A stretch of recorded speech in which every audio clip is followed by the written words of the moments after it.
Today, we're going to be talking about Lenin and Philosophy and Other Essays by Luis Althusser.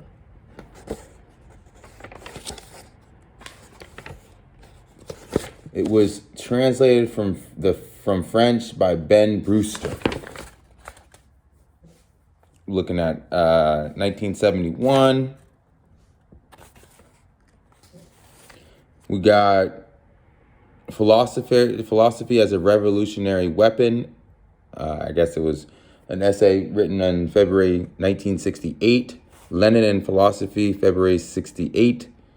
Preface to Capital, Volume 1, March 69. Lenin before Hegel, 1969. Ideology and Ideological State Apparatus. Then we have Freud and Lacan.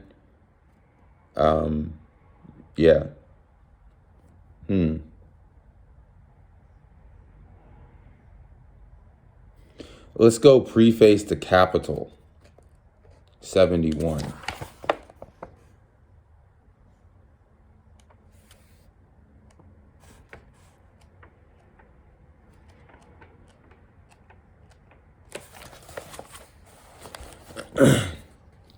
Preface to Capital. Now, for the first time in the history of the French publishing, Capital, Volume 1, is available to mass media. What is Capital? It is Marx's greatest work, the one to which he devoted his whole life after 1850, and to which he sacrificed the better part of his personal and family existence in bitter tribulation. This work is the one by which Marx has to be judged.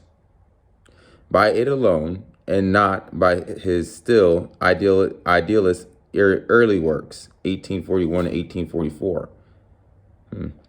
Not by still very ambiguous works like the German Ideology or even the Grundtheorie, drafts which have been translated into French under the erroneous title Fondements de la critique de la économie politique, Foundations of a Critique of Political Economy.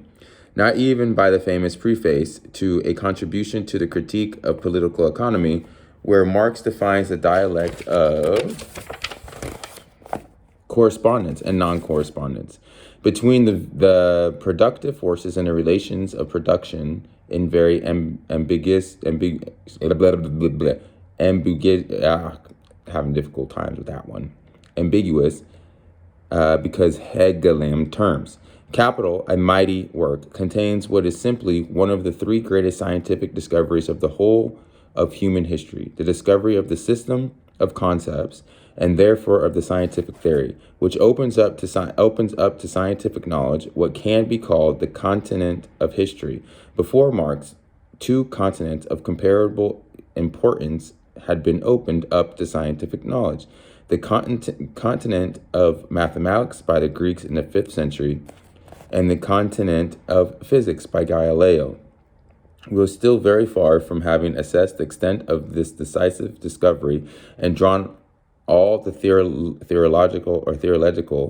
conclusions from it. In particular, the specialists who work in the domains of the human sciences and of the social sciences, a smaller domain, i.e. economists, historians, sociologists, social psychologists, historians of art and literature, of religious and other ideologies, and even linguists and psychoanalysts. All these specialists ought to know that they cannot produce truly scientific knowledge in their specializations unless they recognize the indispensability of the theory of the theory Marx founded.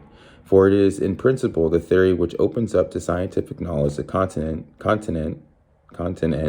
in which they work, in which they have so far only produced a few preliminary knowledges, linguistics, psychoanalysis, or a few elements of rudiments of knowledge, the occasional chapter of history, sociology, and economics, or illusions pure and simple, illegitimately called knowledges. Only the militants of the proletarian class struggle have drawn the conclusions from Capital.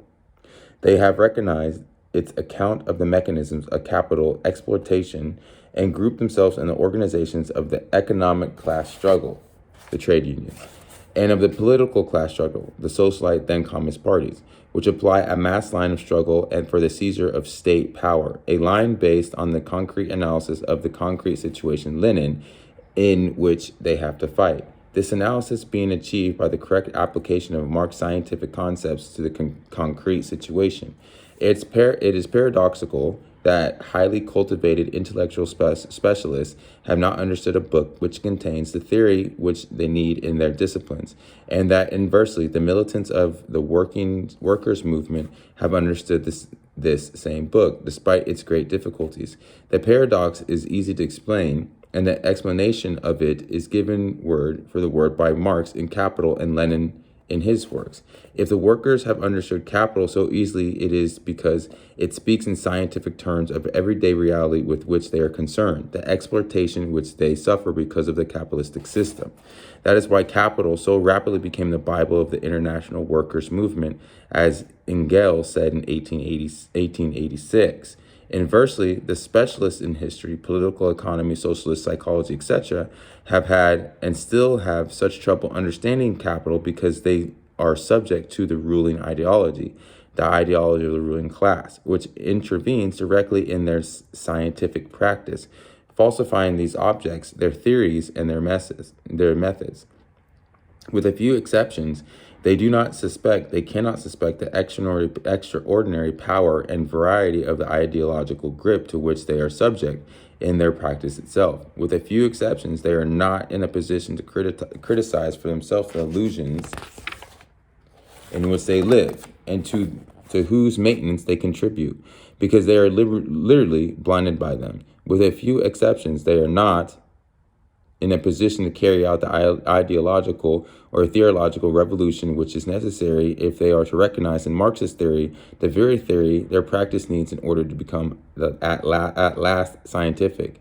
When we speak of the difficulty of Capital, it is therefore essential to apply a distinction of the greatest importance. Reading Capital, in fact, presents two types of difficulty which have nothing to do with each other. Difficulty number one, absolutely and massively determinant, is an ideological difficulty, and therefore it is therefore in the last resort a political difficulty. Two sorts of readers confront Capital: those who have direct experience of capitalistic exploitation, above all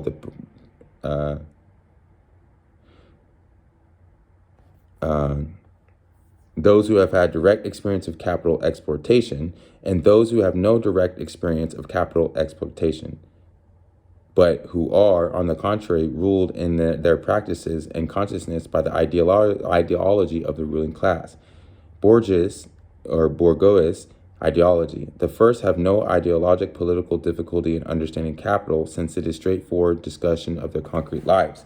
The second have great difficulty in understanding Capital, because there is a political incapability between the theological content of Capital and the ideas they carry in their heads, ideas which they rediscover in their practices.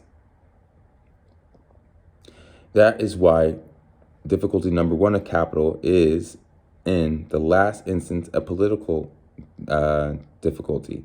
But Capital presents another difficulty which has absolutely nothing to do with the first. Difficulty number two, or the theoretical difficulty. Faced with the difficulty, the same readers divide into two new groups: those who are used to theological thought do not or should not have any difficulty in reading a theoretical book like Capital. Those who are not used to practicing works of theory,